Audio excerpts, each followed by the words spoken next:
नमस्कार, यहाँहरु सम्पूर्णलाई यात्रा discovery YouTube च्यानलमा स्वागत छ। आज म तपाईहरुलाई सिद्धार्थ राजमार्गको दृश्य बुटवल सिद्ध बाबा सम्म नै रोडको दृश्य देखाउन जाँदैछु। यो तपाईले हेर्दै जानु होला।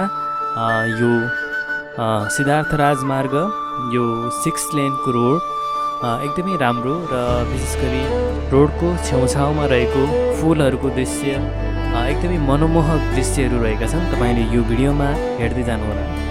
यो चाहिँ जानकी नगर रहेको छ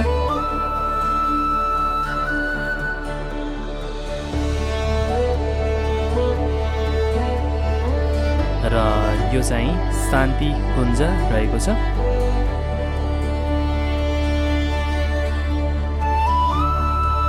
र यो तपाईले हेर्न सक्नुहुन्छ। यो चाहिँ योगी कुटी अथवा जय कुटी रहेको छ। यहाँदेखि उत्तरतर्फ अगाडिको भाग चाहिँ बुटवल उपमहानगरपालिकामा पर्दछ भने दक्षिणतर्फको भाग तिलोत्तमा नगरपालिका पर्दछ।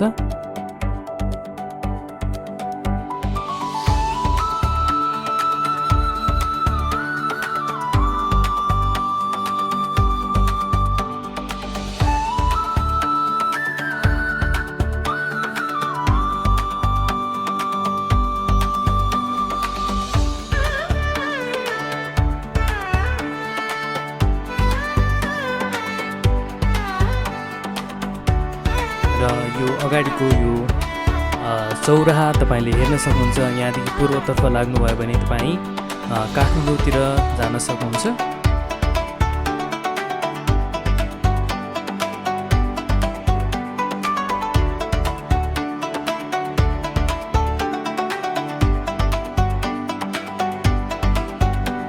र यो तपाईले मिलन चोक हेर्न सक्नुहुन्छ।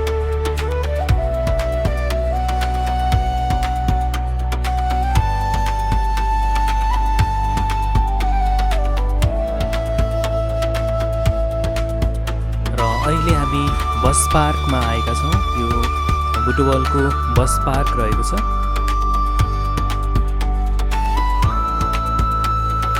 यो तपाईले लुम्बिनी अञ्चल हस्पिटल हेर्न सक्नुहुन्छ। एकदमै ठुलो हस्पिटल बन्न जाँदैछ। यो तपाईले कन्स्ट्रक्सनको कार्य पनि हेर्न सक्नुहुन्छ र यो ठाउँलाई हस्पिटल लाइन पनि भनेर चिन्ने गरिन्छ। यो बायाँतर्फको भाग चाहिँ नेपालगञ्ज रोड रहेको छ। यहाँबाट तपाईँ पश्चिम नेपालतिर जान सक्नुहुन्छ। र अहिले हामी ट्राफिक चोकमा प्रवेश गरेका छौँ र यो तपाईँले ट्राफिक चोक हेर्न सक्नुहुन्छ।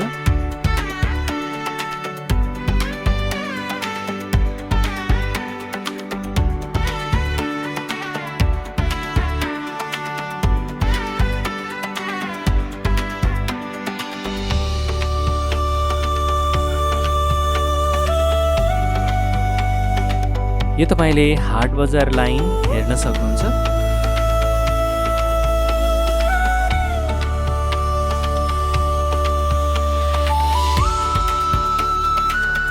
र त्यस्तै गरी यो रहेको छ बुटवल बहुमुखी क्याम्पस अगाडिको भाग।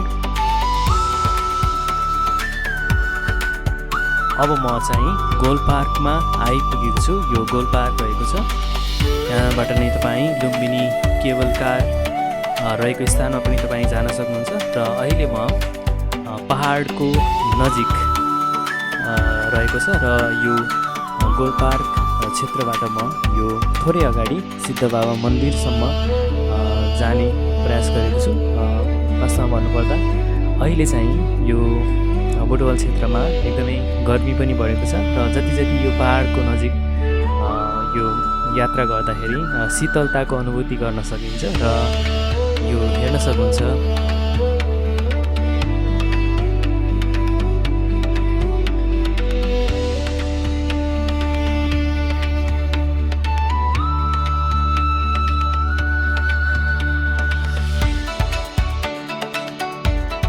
अहिले म चाहिँ सिद्ध बाबा मन्दिरमा को नजिक जान आइपुगेको छु। वास्तवमा म आजको लागि यातायात कार्यालय म चाहिँ नेपालगञ्ज रोडबाट पश्चिमतर्फ जानुपर्ने थियो। तर यो एकपटक यो सिद्ध बाबा नजिक यो पहाडको काखमा पनि पुगौँ भन्ने उद्देश्यले म यहाँ आएको छु र अब अब भने म यहाँबाट फर्किन चाहेँ र अगाडि चाहिँ अलिकति ट्राफिक पनि सवारी साधनको चाप पनि देख्न सकिन्छ र यहाँबाट म फर्किन चाहेँ र यो नै रहेको छ आजको विशेष गरी यो यात्रा चाहिँ यो कुनै पनि योजना बिना अनप्लान्ड यात्रा रहेको थियो र पक्कै पनि यो तपाईँले यो भिडियो राम्रो लाग्यो होला भन्ने मैले विश्वासको साथमा हाम्रो युट्युब च्यानललाई पनि सब्सक्राइब गर्न नबिर्सनु होला भन्दै म यो भिडियो मार्फत बिदा हुन चाहेँ। हस्त धन्यवाद।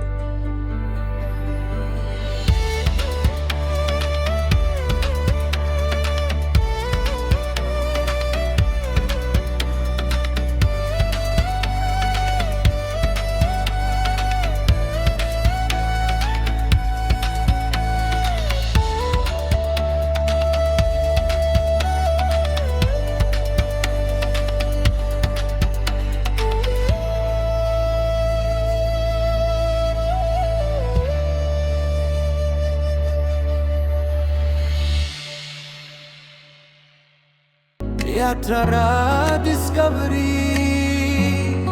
Let's go, let's explore.